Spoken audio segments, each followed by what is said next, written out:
আসসালামু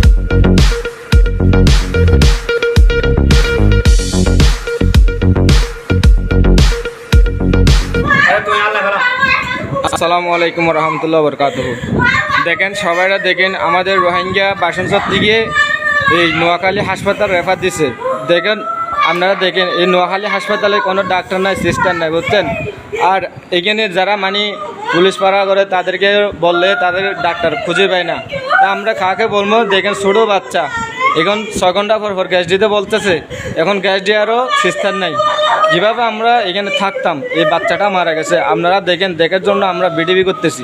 দেখেন বাইরে আপনারা দেখেন যে 1 নম্বর বাসনচর 1 নম্বর হাসপাতাল আছে, ওইখান থেকে বড় ডাক্তার যে আছে আমাদেরকে এখানে নোয়াখালী পাঠাতে এইখানে। আর আমাদের রোহিঙ্গা নোয়াখালীও পাঠাইন না আপনারা, আর চিকিৎসাও লাগবে না আপনাদের চিকিৎসাও চাই না। তাই দেখেন কী অবস্থা আছে জায়গার, দেখছেন। আর এখানে জিয়লখানার খদিরে এরকম করে রাখে না, জিয়লখানার খদি বেরে এই ঘোরাফেরা করতে পারে। এখানে আমরা রুগীরা বাইরে বেরোতে পারে না, মহিলা বেলতেও যেতে পারে না, বেলতে গেলে আরো মাইতে বকা করে।